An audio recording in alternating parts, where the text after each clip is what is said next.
Hey friends, if you encounter this issue where Windows is detecting SSD as HDD in disk defragmentator, then please watch this video.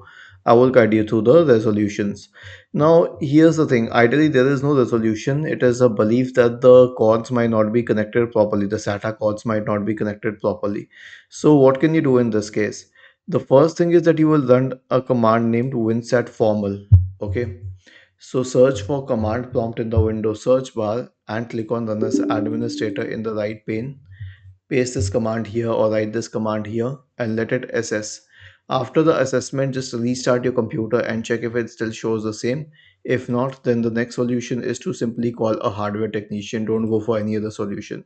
The hardware technician will check the cords, whether they're connected properly or not, and then give an answer on the same. Was this helpful? If yes, then please subscribe to the channel.